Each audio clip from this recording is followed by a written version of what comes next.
Olá, seja bem-vindo ao momento da leitura. Vamos embarcar juntos nesta aventura? Não se esqueça, curta e compartilhe com seus amigos, hein? Leitura de hoje, Jó 21. Jó mostra que os ímpios muitas vezes gozam prosperidade nesta vida. Respondeu, porém, Jó e disse: ouvi atentamente as minhas razões, e isso vos sirva de consolação. Sofrei-me, e eu falarei, e havendo eu falado, zombai. Porventura, eu me queixo a algum homem? Mas ainda que assim fosse, por que se não angustiaria o meu espírito?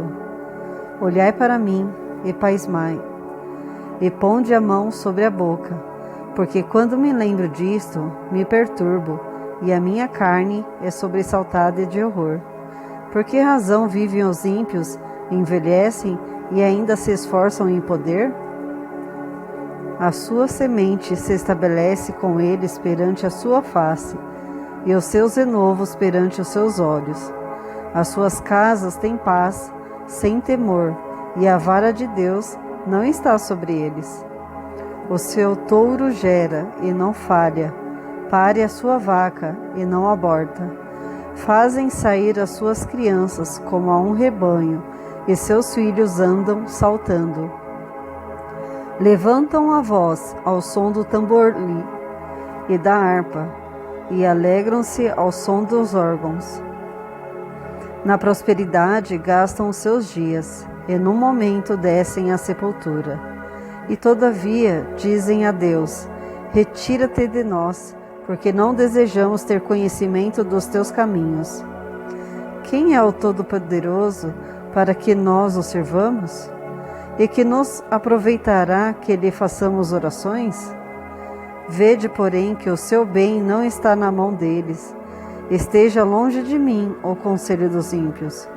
Quantas vezes sucede que se apaga a candeia dos ímpios, e lhes sobrevém a sua destruição? E Deus, na sua ira, lhes reparte dores, porque são como a palha diante do vento, e como a pragana que arrebata o redemoinho. Deus guarda a sua violência para seus filhos, Ele dá o pago para que o conheça. Seus olhos veem a sua ruína, e ele bebe do furor do Todo-Poderoso.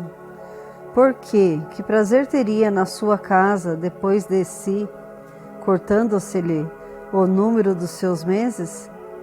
Porventura, a Deus ensinaria ciência, a Ele que julga os excelsos? Um morre na força da sua plenitude, estando todo quieto e sossegado. Os seus baldes estão cheios de leite, e os seus ossos estão regados de tutanos.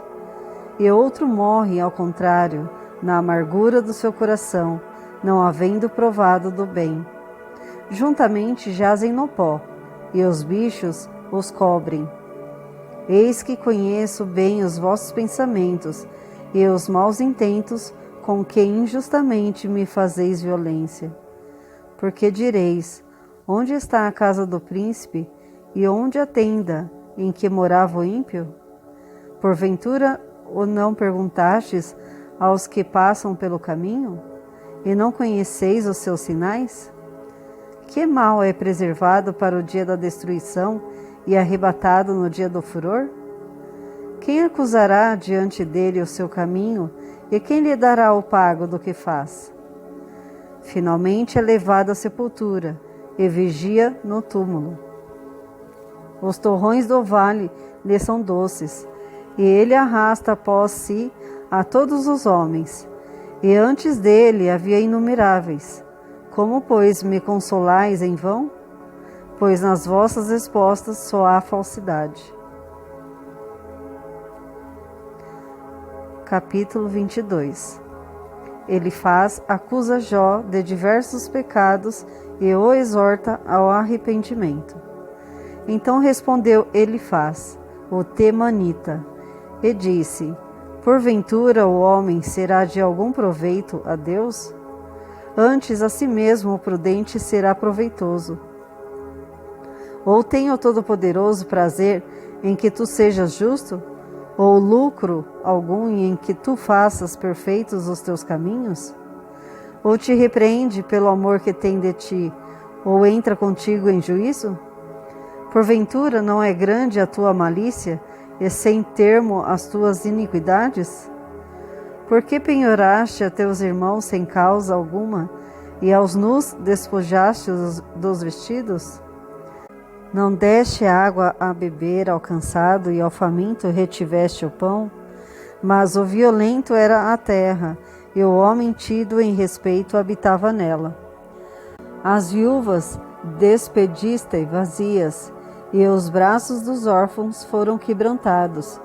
Por isso é que estás cercado de laços, e te perturbou um pavor repentino, ou trevas em que nada vês, e a abundância de águas te cobre.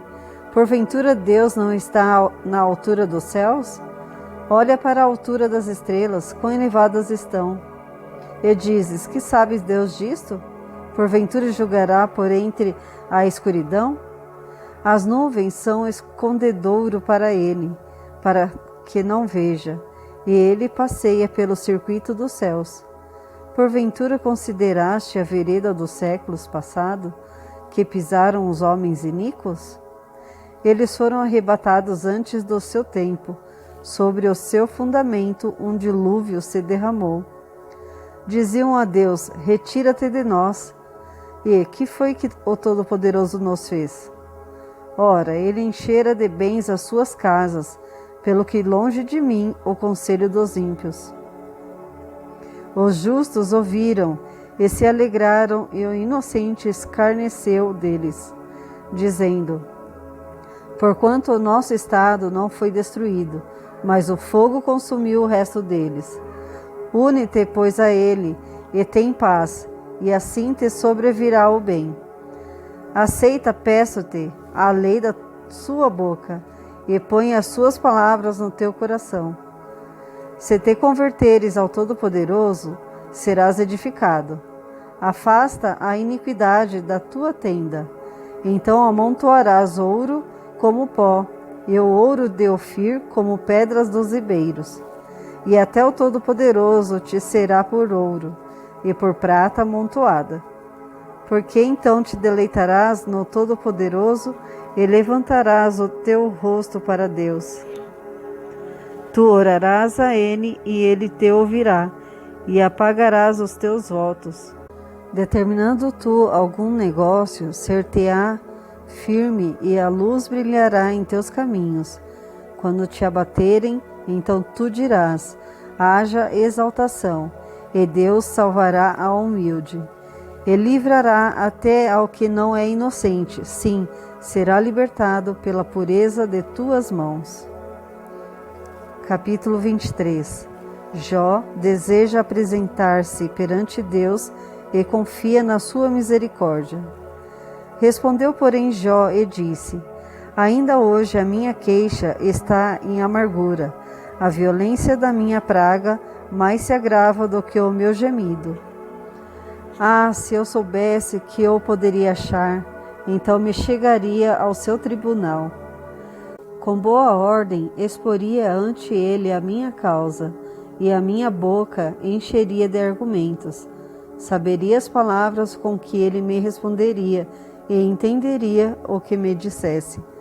Porventura, segundo a grandeza de seu poder, contenderia comigo? Não, antes cuidaria de mim. Ali o reto pleitearia com ele, e eu me livraria para sempre do meu juiz. Eis que, se me adianto, ali não está. Se torno para trás, não o percebo. Se opera a mão esquerda, não o vejo. Encobre-se a mão direita, e não o diviso. Mas ele sabe o meu caminho. Prove-me, e sairei como ouro. Nas suas pisadas os meus pés se afirmaram. Guardei o seu caminho, e não me desviei dele. Do preceito de seus lábios nunca me apartei, e as palavras da sua boca prezei mais do que o meu alimento. Mas, se ele está contra alguém, quem então o desviará? O que a sua alma quiser, isto fará, porque cumprirá o que está ordenado a meu respeito, e muitas coisas como está ainda tem consigo. Por isso me perturbo perante ele, e quando isso considero, temo dele. Porque Deus macerou o meu coração, e o Todo-Poderoso me perturbou. Porquanto não fui desarraigado antes das trevas, nem encobri com a escuridão o meu rosto. Capítulo 24. Jó contesta que os ímpios muitas vezes fiquem sem castigo nessa vida. Visto que o Todo-Poderoso, se não encobriram os tempos, porque não veem os seus dias os que o conhecem, até os limites removem, roubam os rebanhos e os apacentam, levam o jumento do órfão, tornam em penhor o boi da viúva, desviam do caminho os necessitados, e os miseráveis da terra juntos se escondem.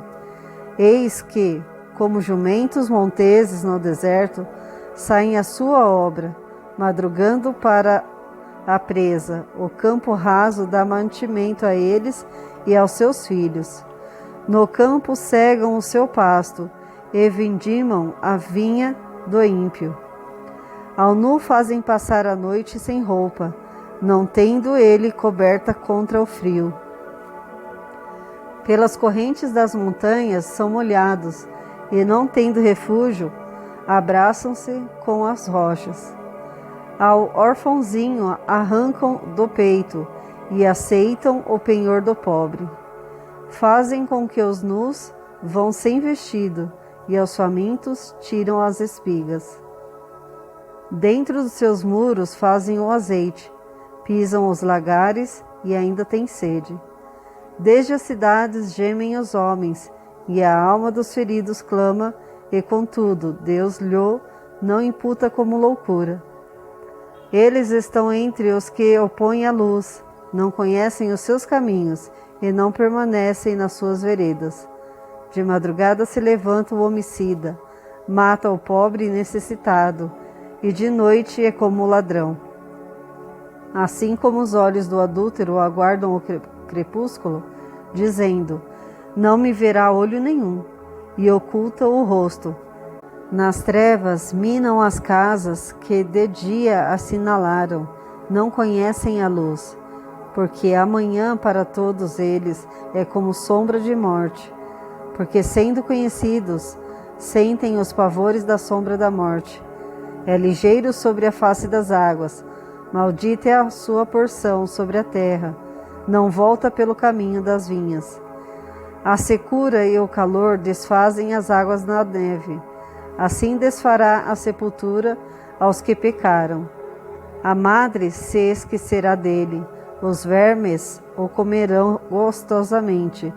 Nunca mais haverá lembrança dele, e a iniquidade que se quebrará como uma árvore. Aflige a estéril que não dá a luz, e a viúva não faz bem. Até os poderosos arrasta com a sua força. Se ele se levanta, não há vida segura. Se Deus lhe dá descanso, estribam-se nisso. Seus olhos, porém, estão nos caminhos deles. Por um pouco se alçam, e logo desaparecem. São abatidos, encerrados como todos os outros, e cortados como as pontas das espigas. Se agora não é assim, quem me desmentirá e desfará as minhas razões?